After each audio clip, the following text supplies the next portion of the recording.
You say yes. When did you get the loan? That one I don't remember.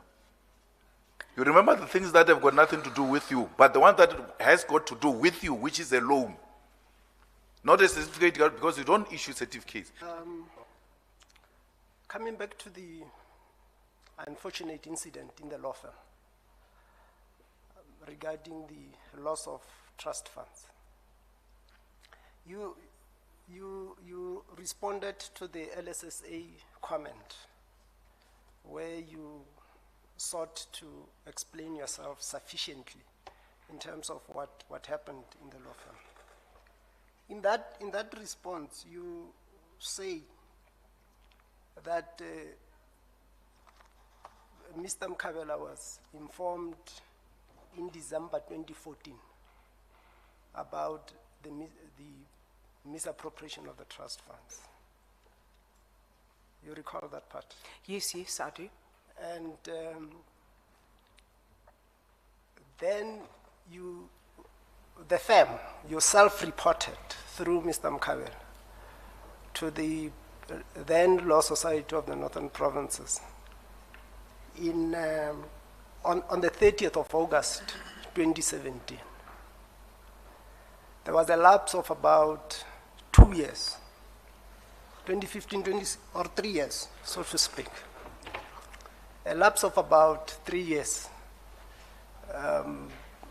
in getting this matter reported to the Law Society.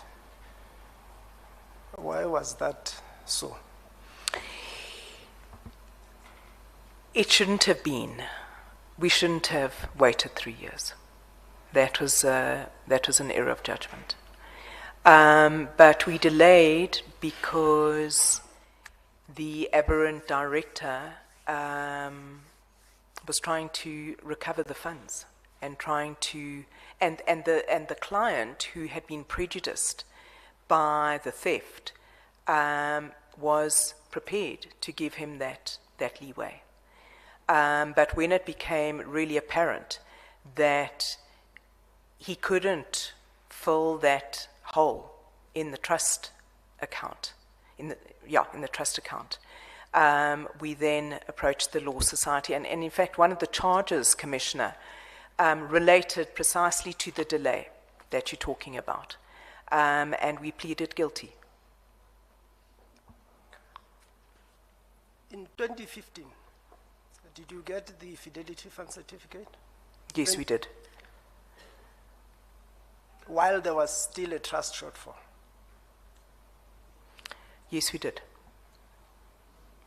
In 2016, you got a Fidelity Fund certificate while there was still a shortfall? Yes.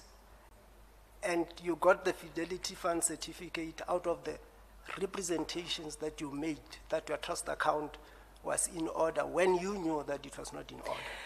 Commissioner, remember we took out a loan and we filled the trust account. Yeah, but when did you take the loan? When did we take out the loan? Gosh, Commissioner, honestly, I really can't recall when we took out the loan, but we knew that deficit had to be covered.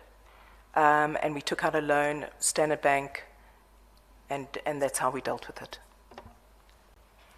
Ms. Norton, on the 30th of August, when you reported to the Law Society, as at that time, you were reporting because the trust account was still in deficit. Yeah, Commissioner, I honestly can't recall when we took out the loan, but we did. We filled the gap, and as I say, we were charged by the Law Society.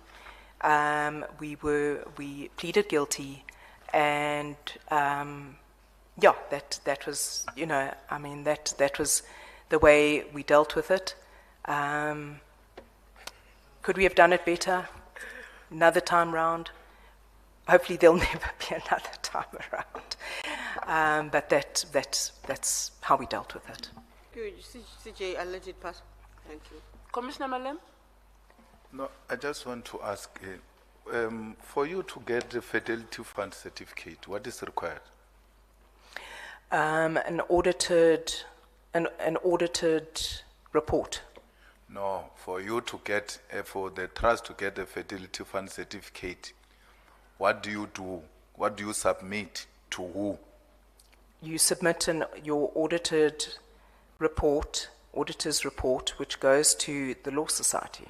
Thank you. So it means you knew about this in 2014, 2015, 2016. You say to the Fidelity Fund, the people who issue a Fidelity Fund certificate, our books are in order. So in a way, you deliberately misled those people. Leave the fact that the funds were stolen and all of that, you reported that, you regretted that. What about this misrepresentation before the body that gives you Fidelity Fund certificate? Because there is no way you had told them this truth that you said you told the Law Society. Otherwise, they were not going to give you, I suspect, the Fidelity Fund certificate. And after that, all these years, you remember that 2016, he asked you, 2016, did you get Fidelity certificate? You say yes. 2017, 2016, did you get a Fidelity Fund certificate? You say yes. When did you get the loan? That one I don't remember. You remember the things that have got nothing to do with you, but the one that has got to do with you, which is a loan.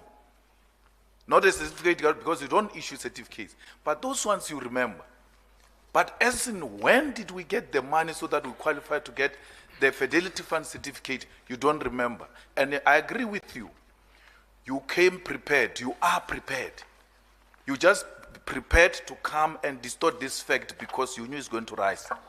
It's not a fact that we're not going to raise it. You knew. And one of the facts that we're going to deal with is when did you get the loan? So you know if you give us the date of the loan, it's going to contradict the financial year of 2015, 2016 where you got the Fidelity Fund certificate. Am I correct in my observation? Commissioner, I can't take the facts much further than I have explained and that I've written. Justice, can I just add something to that as well? And I'm sorry to do this because I know we're out of time. Okay. But I need to put this to you, Ms. Norton, because for me it's a matter of serious concern. Okay. In your answer to Commissioner Mangena, when he asked you about the 2016 and 2015 certificate, Fidelity Fund certificate, your answer was, but we had gotten a loan to repay. Yeah. Right? But in your letter, you make it very clear in item 10 of your letter that in November 2017, a legal official from the Law Society had found that there's a deficit of over 11 million rand in the trust account, which means it makes it very clear that whatever loan was procured was done after November 2017. So I have to raise with you that I've got serious concerns about the answer you gave. The logic of that, I would agree, CJ, stands. CJ, my point is very simple. There are two wrongs you have done. A person stole the money, you didn't report it, and ultimately you want to plead guilty about that specific issue, which you say that I admit. I want you to admit to the second issue, that you deliberately misrepresented the facts in order to get a Fidelity Fund certificate, which is a separate misconduct on its own. That you cannot misrepresent the funds of the trust, even when you know there is a deficit. You cook books and then you get the certificate. That only, and this, the Law Society didn't deal with it. It dealt with you not reporting the stolen money. What about the fact that we just established now that leave the money being stolen, even the books were not properly recorded and there was misrepresentation. That's why they got Fidelity Fund certificate throughout, even when they had a deficit. Am I right? Yeah. Thank you, CJ. When did you lay the charges? around about the same time, when all these disclosures were made, we laid criminal charges against him, but the case has taken a long time. It's still ongoing. And if he had repaid the money, would you have laid criminal charges? Try hard to give a decent answer. No. We probably would have. We probably would have. Probably is going to sink you. Thank you. What?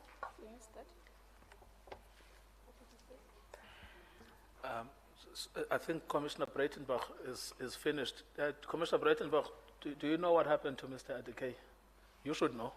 I don't. I'm not a prosecutor and I haven't been since 2013. But you can be sure that I will now go and find out. I just have one point, Ms. Norton. I mean, look, I hear what all of the commissioners have put to you, but not to detract from them. But I have a narrower problem, which is that you've been drip-feeding us the disclosures, which is fully within your control. I understand the others that it was a partnership and you guys were also a victim of crime. But the problem is that your disclosures to us as the commission, have been coming in drips and drabs.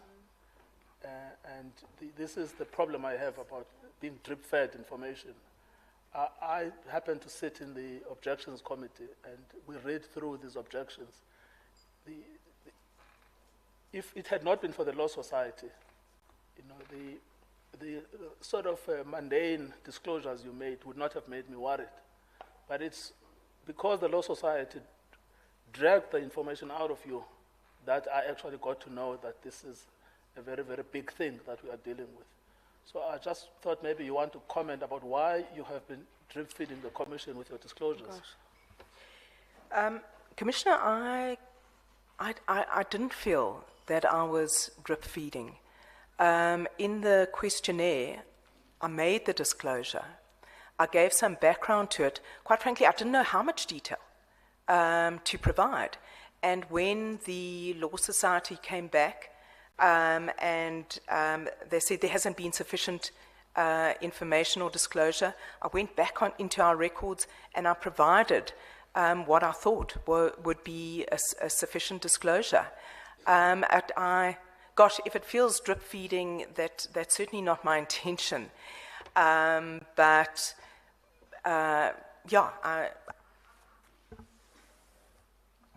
think a matter like this also creates a lot of interest and a lot of curiosity. But I don't think I was drip feeding. I made the key disclosures and the key apologies. I can't really take it much further than that. I suppose, Advocate Hafiz, this point about law at the crossroad of transformation, as posed to you, goes back to your history. I think that's what the Commissioner is saying, that you've been at the forefront of using law as an instrument of justice in your work, for instance, for employees, so-called employees of labor brokers, in your work on behalf of farm workers, or both of those being extremely vulnerable groups that are super exploited. Even though your answer is an exasperated one about the limits of the law, but there is also a potential of the law, and it can be exemplified in what struggles have been engaged inside a courtroom and what have been the successes of those struggles. I mean, I think if we all shrugged our shoulders, then we must close this commission. But the reason we are here is because we think that there is scope for using the law to transform society. The question is, how will that happen? How have you done it in the past? Because the Commissioner is asking about your background. And what are you planning to do about it now that you're going to be a judge? I think that goes back to that question of access to justice. The law can only be used to transform society if people have access to it. And I think I've spoken to that, and that has to do with issues of representation, issues of social power, issues of language. When it comes to being a judge, one of course sits in a completely different position. As an activist, as a trade unionist, as a citizen, and as an advocate, it has been possible to take on social impact cases that might not otherwise have been heard, that contribute to building the law and to modifying the common law. One steps into a very different position as a judge. As a judge, one shows up not as oneself, but as a functionary within the system, and one then sits as a representative of the overall legal system itself, and the system of precedent and the system of legal rules becomes very important. And that is important to appreciate, because without a commitment to the rule of law, the entire system won't work. So I think there's a big difference between being an advocate for transformative justice and being a judge who, in the greater scheme of things, is upholding the rule of law in the bigger system itself, so that it can function correctly and so that law can be knowable and certain and consistent for everybody who approaches the courts. Are you saying that judges cannot be advocates of transformative justice? They're not advocates of transformative justice beyond what is mandated by the Constitution and by the statutes that they wield. CJ, just Commissioner a Malema? quickest addition. Are you a transformative agent? Am I a transformative agent? Are you an agent of transformation, put differently? Yes, I would like to believe that I am, especially as an advocate who has taken cases that I believe are important and have had social impact, and I have framed legal arguments and come up with legal innovations that I believe have had the potential to transform in certain instances. I certainly don't believe that law is everything. I think transformation in society goes far beyond the law, but to the extent that it can be used to transform, I think that the Constitution and the LRA give us a very rich framework to do it in. But as I've been trying to point out, when one is a judge, one is no longer an advocate, one isn't bringing one's own cases to court, and one is constrained by the legal rules and by the rules of precedent. So I do see the two roles as distinct. Any more questions, colleagues? Commissioner Malema, then Commissioner Kane. Thank you, CJ. Advocate, is there a difference between an arbitration decision and a court judgment? If there is, take me through. What are their effect on those cases? An arbitration award is not an order of a high court or a superior court. Meaning, when a judgment is handed down, there is a requirement that the parties comply with the judgment. There is a requirement that